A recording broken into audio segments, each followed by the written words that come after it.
Mag-hi ka sa vlog ko. Hello, vlog! Open lang natin ang lights natin para makita ang kagwapa ta. Ay, naka-open na gali. I'm so sorry. Hello, hello, hello, mga tuto kagnini. This is Clara Ambisyosa. Welcome to my vlog. Hello mga kabalda! So, this is the day na meron tayong bisita. So, ayun nga, magpatulong tayo sa nanay natin mamaya kung paano magluto sang karni na giniling. Ayan. Ayan lang natin ang lights natin para makita ang kagwapa ta. Ay, naka-open na gali.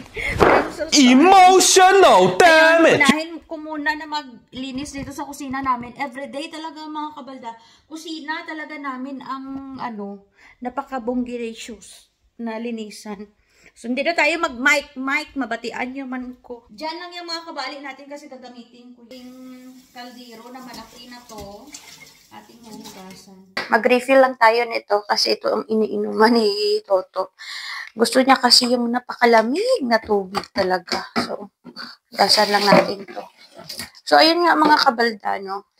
May nag-ask sa atin kung paano daw parang makaiwas ata sa laon. Parang ganun ang question. So, yeah, to my friend, nagwapa, paano makaiwas sa pagkalaon? Makaiwas ka sa laon kung hindi ka pilian. Ako, kung pilian ka, baldagid. Pero, by the way, it's okay lang naman mamili, mga kabalda, kung hindi mo talaga gusto yung tao. Siyempre, may own standard tayo, no, na tinatawag. Kung anong gusto natin sa lalaki, yun talaga yung standard kasi may standard tayo. Iba-iba naman tayo mga babae. May standard si babae na ganito. May standard na ang isang babae na maging kabit. Ang standard ng isang babae is napakataas. Meron din tama-tama lang. Ganun ba? Iba-iba tayo mga babae. So, iba-iba rin yung mga standard natin. So, hindi naman natin mabiblame yung iba kung gusto lang nila na maging isang kabit, di ba? Standard ko naman, number one, ang standard ko talaga sa lalaki is may trabaho, mabait, yan talaga. Tapos, pasensyoso. Siyempre, bonus na ang gwapo. Pero minsan, hinahanap din natin na, siyempre, gwapo. Alam nyo naman, ambisyosa tayo mga madam. So, may tsura, alangon. Tanan man tao, lahat na naman ng mga tao may mga mukha. Siyempre, yun nga. Iba, nakadepende kasi yan sa mga standard nyo, guys. So, sa akin kasi, binag-pray ko talaga siya. Matagal na dumating si Toto sa buhay ko. Ay, matagal! So, ayun. Ang key lang dyan para makaiwas ka sa pagkalaon is dapat mag-pray ka talaga. Wow. Kasi kung anong gusto mo sa lalaki, at saka kapag mag-pray ka, kung ano talang gusto mo sa lalaki, bibigay talaga yan ni Lord God, no? Woo! Ako nga, na-remember ko, nag-pray ako kay Lord God. Lord God, bigyan niyo naman ako ng lalaki na ganito. May trabaho, mabait, maputi, ganun. Parang binigyan ko na siya ng idea ba kung anong lalaki ang gusto ko. Tapos ba naman, ang binigay sa akin, gwapo nga, maputi naman. Pero, may problema. Oh my Nagaungag ang irong. God. Mataas naman ang ilong niya, pero gaungag ang irong. Sabi ko, Lord God, hindi ko siya gusto. Pwede ba iba na lang? Ala! Kaya na, hindi ko naman na-include kasi sa prayer ko na mataas ang ilong, ganun. So, nag-pray ulit ako kay Lord God, na Lord God, gusto ko may trabaho, ayan nga, financially stable, palanggaon na gid ko, mabait, taas ang pasensya, nang accept na kung ano kung sino ako. Ang bala daw ang mga prayer ko, maputi, tapos Lord God, isa na lang gid ang mataas ang irong.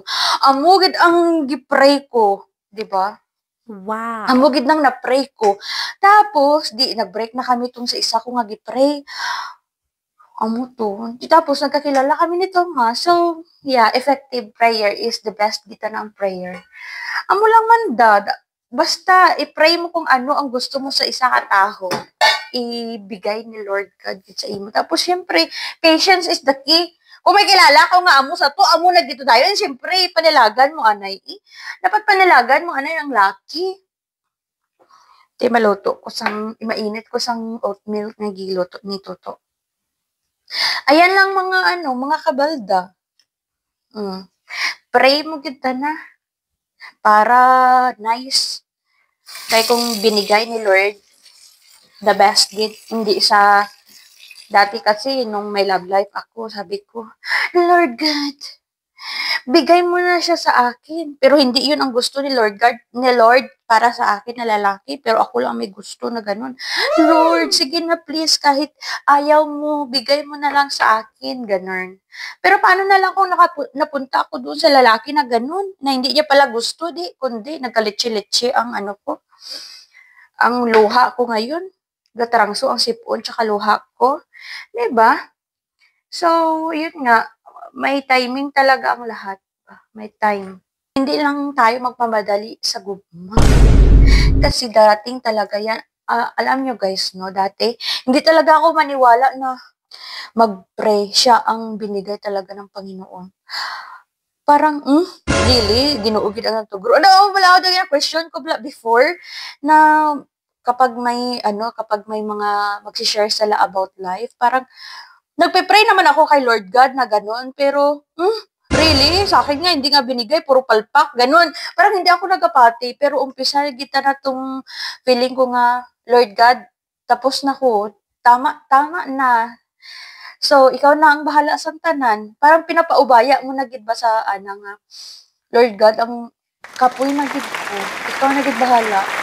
Ikaw na, itugro ko na gid ang, ibigay ko na ba sa imo, ang kung ano gid man ang mga plano mo para sa akin. Ikaw na gid bahala, I trust you. Yan. So, the best. Siya gid nga na magulag. Tapos, ikaw nga babae, i-enjoy mo lang ang sarili mo. I-enjoy mo lang ang pagiging single mo.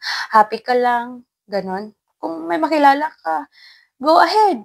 Kilalanin mo, pero wag padalos-dalos nga, ay, siya na talaga, ganito, ganyan. Siyempre, ipag-pray mo. Meron nga, one day, naghihintay ako ng chat ni Thomas. Pinag-pray ko talaga, sabi ko, ang tagal niya mag-reply. Kung siya talaga para sa akin, Lord God, mag-reply siya.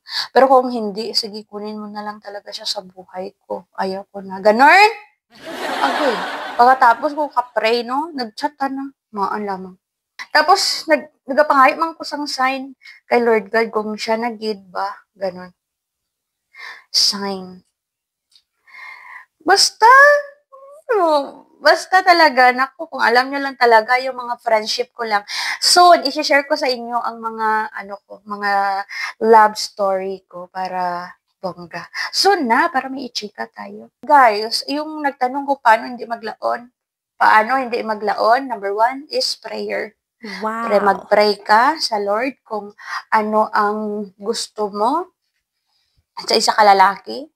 Tapos, ipag-pray mo rin, di ba, mag-pray ka. Tapos, patient. Kasi bibigay yan sa tamang panahon at sa tamang oras. Yun nga, wag kang bitter. Kung meron na lalaki na dumating sa'yo, i-entertain mo lang, kilalahanin mo lang, magiging ka ng guidance sa kanya. Ayan ang the best. Diba?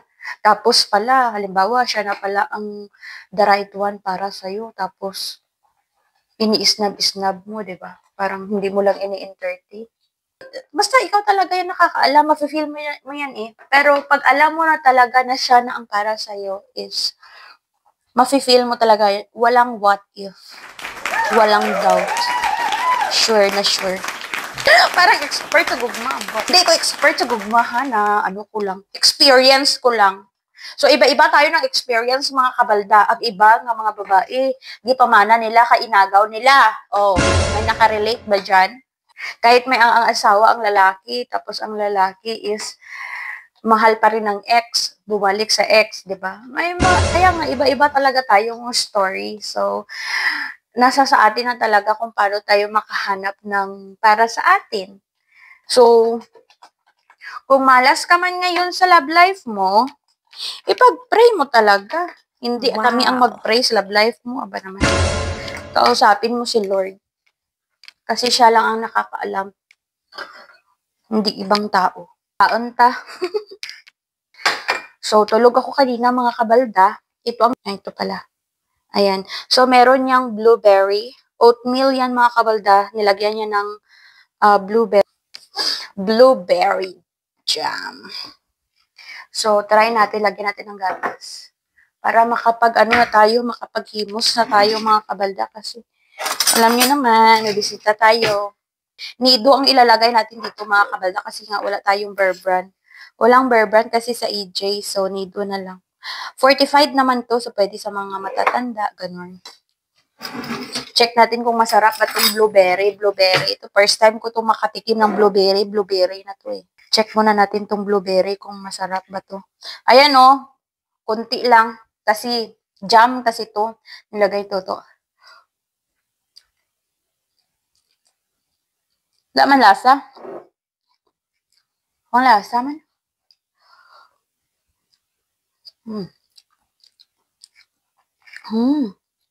Okay lang, sakto lang. Gusto ko talaga matikman yung blueberry, talaga na real blueberry. Sabi ni Tuto, mag-diet na daw kami. Dito tayo kain kasi yun nga, ang setup pala ng aming bahay ngayon mga kabalda. Yes. Huwag na yan sa mga ano dyan. Ayan. Kasi dyan kami kakain. Diba? Ang sofa dyan before, nilagay namin dito para maging kasya ang lamesa. Kasi nga dyan kami kakain. Abalda. Kami akong oatmeal. Ewan ko, maubos ko to. Hindi ko maubos to. Abalda na naman to eh.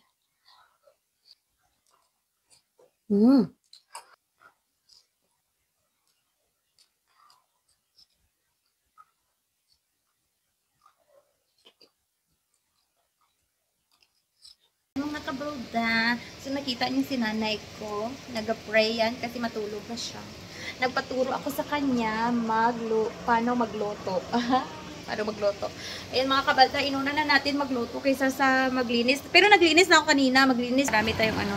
Ayan ang aking adobo, tapos ang aking giniling. Ayan, diba? Ang mag-final judge. Mag-hi ka na naingging sa welcome vlog. Hi ka sa vlog ko. Hello, vlog. Wow. Agay, what unto? Agay! Ayan o. Hi, vlog. Gandyan niya. Hi mo.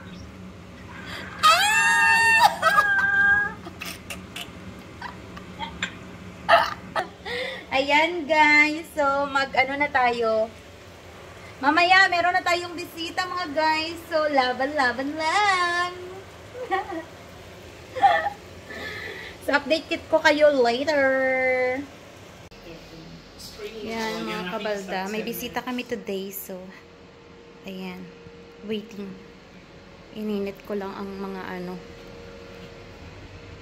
adobo, giniling. Itong niluto ko mga kabalda. Diba?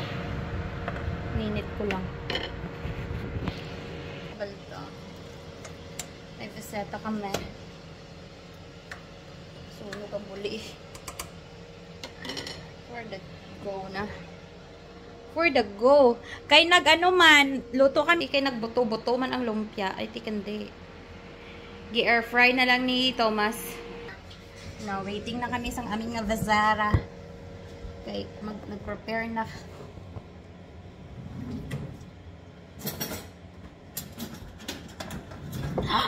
Oh my god! You have to watch out! Oh my god! What are you doing?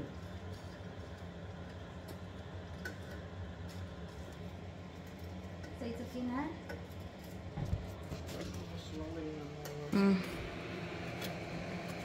Wow, it's yummy. How many minutes? Should be 6 minutes more. Yeah. Should be. Luto si Thomas. Nagwapo-gwapo.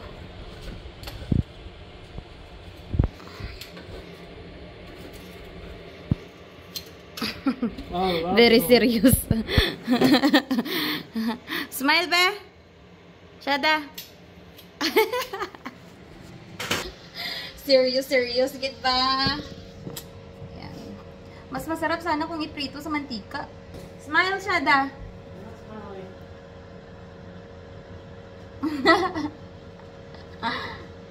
Guys, yeah.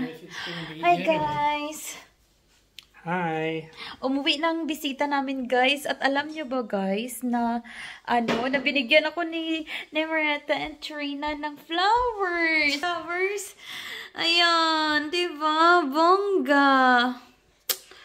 Thank you talaga, guys. Ang babae talaga ninyo. Oh, it's so nice. I love it. Diba? Lagay lang natin dyan. Ayan. Diba? Bongga. Thank you, Maretta and Trina. Thank you so much. Yun na, guys, no? Mag-end na ako sa aking vlog ng kanyang football. So, ayan. So, yun lang mga kabalda. Ayan mga kabalda. So, once again, this is, nakita nyo ang background ko. So, once again, this is Clara Ambiciosa.